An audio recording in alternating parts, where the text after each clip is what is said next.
Halo semua. Apa kabar untuk hari ini? Semoga harimu selalu menyenangkan ya bro.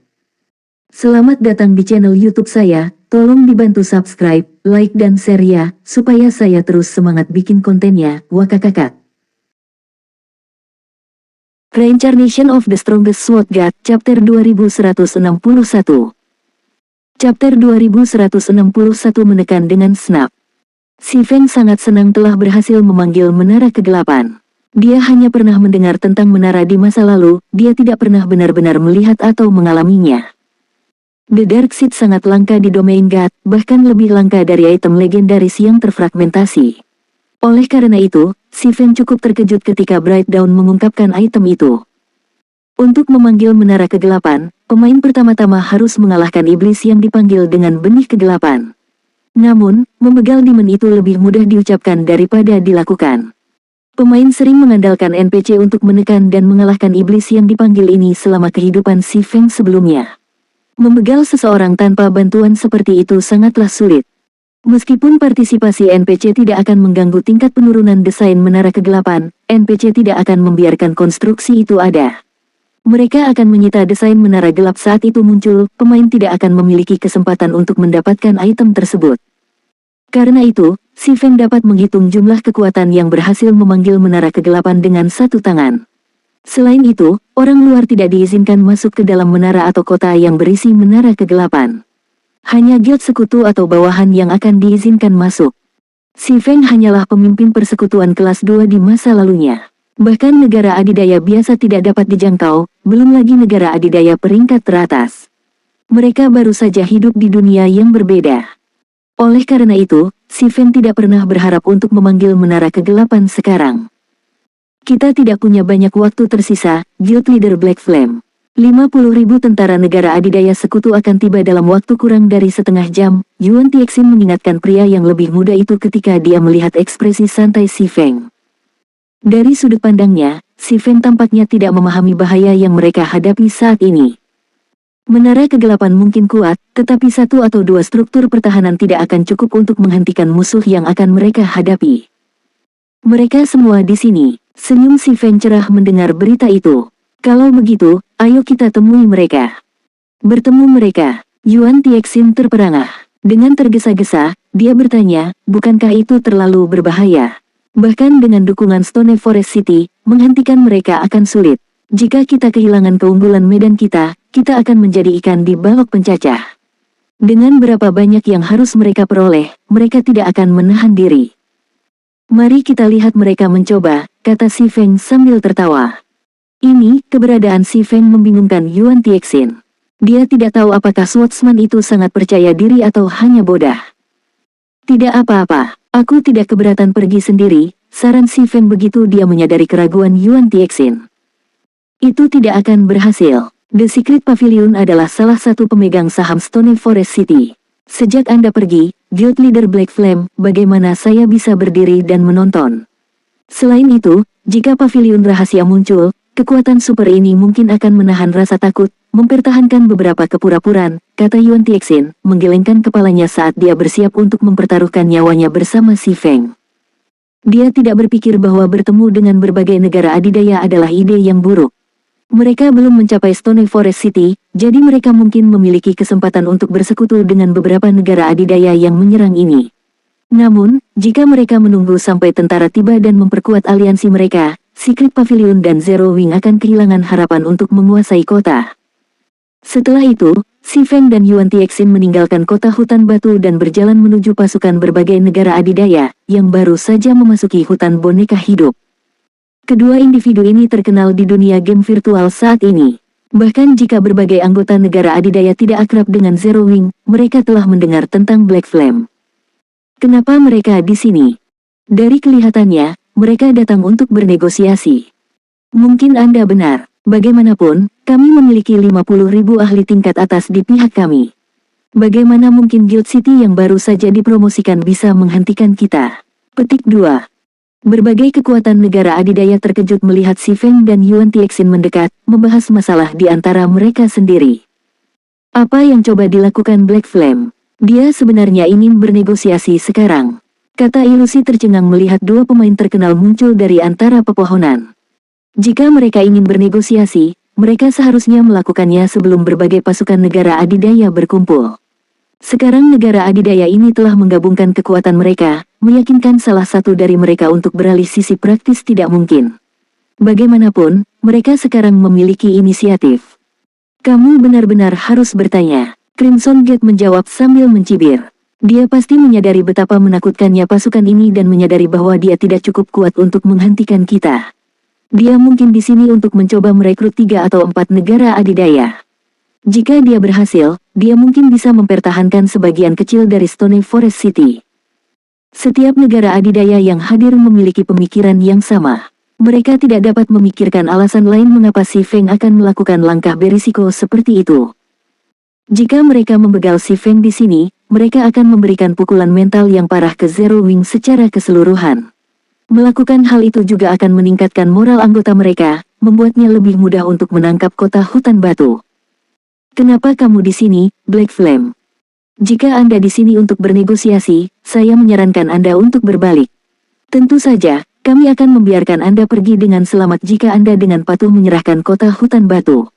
Pada akhirnya, kami hanya menginginkan kota, bukan kehidupan Anda yang menyedihkan.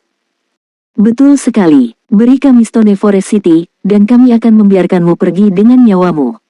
Petik 2. Eselon atas negara adidaya mengejek Si Feng dan Yuan Tixin dengan sikap main-main dan percaya diri.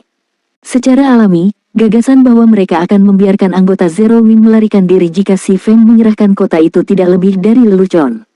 Setiap pemain di domain dewa sudah mendengar tentang provokasi Zero Wing. Jika mereka tidak membuat contoh persekutuan yang menyinggung, bagaimana mereka bisa melindungi reputasi mereka? Serahkan Stone Forest City. Si Feng tidak bisa menahan tawa. Apa kau tidak terlalu penuh dengan dirimu sendiri? Setiap pemain terdiam saat mendengar komentar Si Feng. Bahkan Yuan Tixin menatap Swordsman, tercengang saat dia merasakan puncak stresnya. Mereka tidak di sini untuk menegosiasikan aliansi. Apa yang sedang terjadi? Dia bahkan mulai bertanya-tanya apakah Si Feng memahami kesulitan mereka saat ini. Mereka berdiri di hadapan 50.000 pemain, yang semuanya ahli di antara para ahli. Jika mereka bekerja sama, membegal seorang ahli tingkat monster akan menjadi permainan anak-anak. Kulit kepala Yuan Tixin kesemutan karena menjadi pusat perhatian para ahli ini. Dia bahkan tidak berani membayangkan apa yang akan terjadi jika mereka memulai pertarungan dengan para pemain ini. Kata-kata ilusi, yang berdiri di antara pasukan gabungan, sama tercengangnya. Dia telah melihat banyak orang pemberani sebelumnya, tetapi ini adalah pertama kalinya dia bertemu dengan orang yang seberani Si Feng. Dia baru saja secara terbuka memprovokasi 12 negara adidaya dengan komentar sederhana. Hanya kematian yang menunggunya sekarang. Apakah orang ini bodoh? Apakah dia benar-benar percaya dia tak terkalahkan? Dia hanya mengalahkan Starling. Dia lebih baik tidak lari begitu pertempuran benar-benar dimulai. Saat amarah negara adidaya tumbuh, Si Feng menjentikkan jarinya. Sebagai tanggapan, menara kegelapan kota hutan batu menggunakan energi gelapnya untuk mewujudkan domain kegelapan yang luas yang menyelimuti hutan boneka hidup. Semua pemain dalam domain, baik kawan maupun lawan, merasakan beban yang sangat besar menyeret tubuh mereka, kehilangan lebih dari setengah kekuatan tempur mereka. Reincarnation of the Strongest Sword God, Chapter 2162. Chapter 2162 tidak berbeda dengan semut. Semua orang panik saat tekanan tiba-tiba menyapu hutan boneka hidup. Apa yang sedang terjadi? Mengapa atribut saya menurun? Sangat sulit untuk bergerak. Apa yang dia lakukan? Setelah memperhatikan perubahan itu, semua orang fokus pada Si Feng dalam ketakutan dan kebingungan. Bahkan orang bodoh pun akan menyadari bahwa Si Feng bertanggung jawab, tetapi lebih dari 50.000 pemain telah berkumpul, dengan mudah menempati area seluas beberapa ribu yard. Bahkan mantra penghancuran skala besar tier 4 tidak bisa mencakup area seluas itu. Namun, tidak hanya lapisan tipis gas gelap berkumpul di sekitar mereka, tetapi juga menutupi seluruh hutan undead. Keterampilan domain biasa hanya mengurangi atribut dasar pemain dengan sebagian kecil, tetapi penindasan domain ini sangat ekstrim. Pergerakan mereka sangat lamban sehingga mereka bahkan kurang bergerak daripada di tingkat 1. Eselon atas berbagai negara adidaya menyaksikan pria yang bertanggung jawab dengan ekspresi suram. Jika hanya atribut dasar mereka yang ditekan, mereka mungkin bisa beradaptasi. Namun, itu adalah cerita yang sama sekali berbeda jika domain ini menekan fisik mereka juga. Para ahli sangat kuat karena reaksi cepat dan pemahaman yang luar biasa, yang memberi mereka kendali yang jauh lebih besar atas tubuh virtual mereka daripada pemain biasa. Namun, sekarang tubuh mereka telah kembali ke keadaan fana semula, mereka telah kehilangan keuntungan. Dengan kata lain, mereka hanya sekuat pemain biasa saat berada di dalam domain ini. Kemampuannya sama efektifnya dengan rumor yang beredar. Ketika Si Feng merasakan perubahan pada tubuhnya sendiri, dia tidak bisa menahan desahan sedihnya. Sebagai konstruksi lanjutan, Menara Kegelapan memiliki dua kemampuan. Salah satu kemampuan ini adalah domain kegelapan. Domain kegelapan tidak membedakan antara kawan dan musuh, memengaruhi setiap makhluk dalam jangkauannya, yang mencakup radius 100.000 yard. Energi gelap yang dahsyat memenuhi domain. Energi gelap ini tidak hanya memengaruhi atribut dasar makhluk, tetapi juga memengaruhi kecepatan reaksi, waktu respons saraf, dan panca indera mereka. Saat bermandikan energi gelap ini, pemain ahli akan kehilangan semua keunggulan mereka dibandingkan pemain biasa. Itu sama efektifnya dengan hukuman tiada. Ini juga mengapa para pemain di masa lalu menyebut Menara Kegelapan sebagai Menara Kematian. Mata Yuan Tixin hampir jatuh dari rongganya. Dia bahkan lebih tercengang daripada anggota kekuatan super yang menyerang.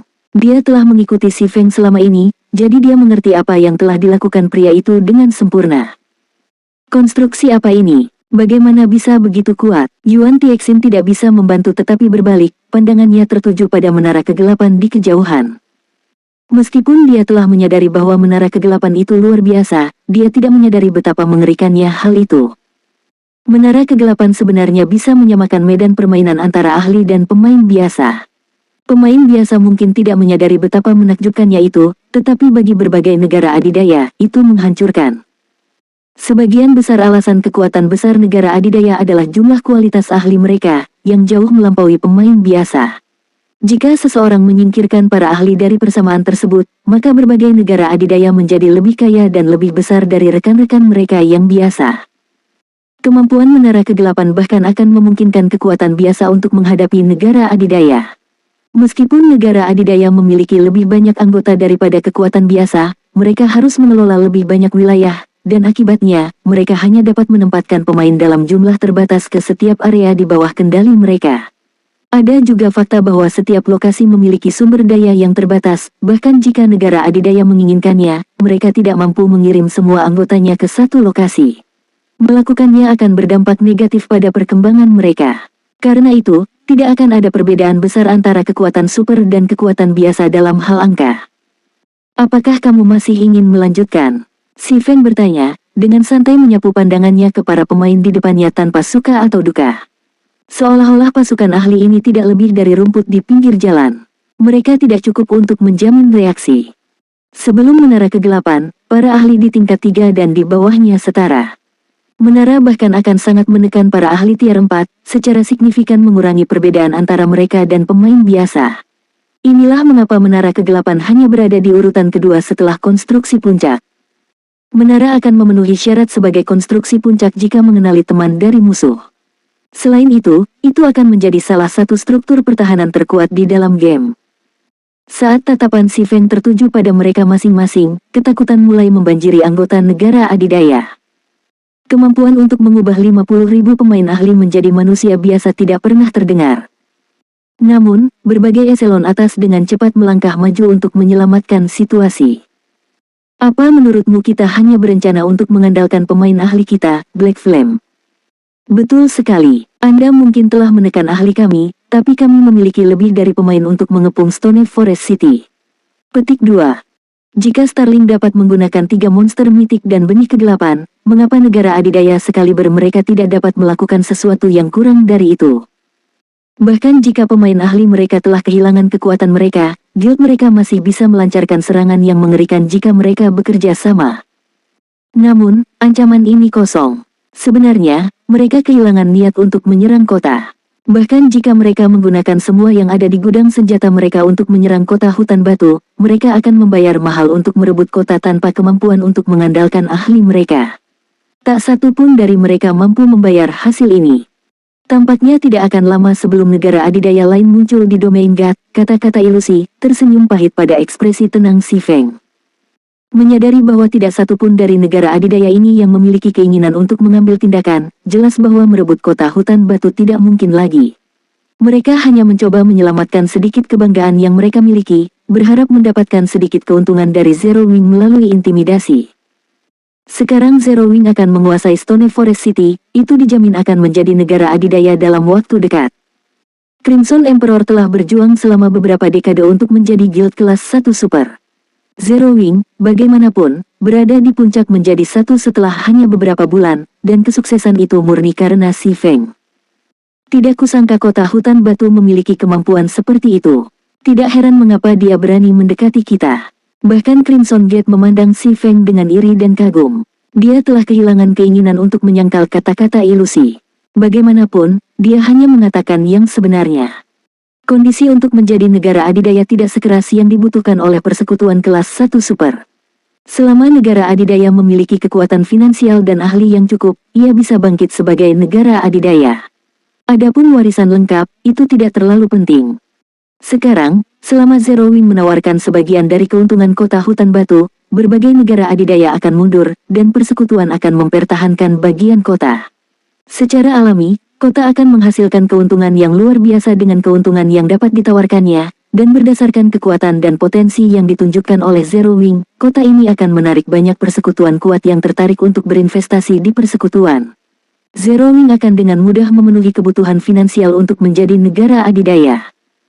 Tentu saja, itu bisa mengumpulkan cukup banyak ahli dengan uang. Namun, saat Crimson Gate terdiam, Si Feng naik ke panggung sekali lagi. Karena kamu masih menolak untuk pergi, kamu bisa tetap di sini selamanya. Si Feng berkata saat dia mengungkapkan kristal 7 luminaris, mengaktifkan kemampuan kedua menara kegelapan. Hantu Dewa Iblis. The Seven Luminaris Crystal segera berubah menjadi debu, dan susunan magic raksasa terbentuk di bawah kaki Si Feng. Arah itu melepaskan aliran energi gelap tak berujung yang menyelimuti Si Feng. Setelah beberapa saat, raksasa setinggi 10 meter muncul dari asap hitam. Ia mengenakan baju besi hitam pekat, dan dua api biru sedingin es berkedip melalui celah di helm raksasa itu. Aura mengerikan raksasa itu memenuhi sekelilingnya dalam kematian dan kedinginan.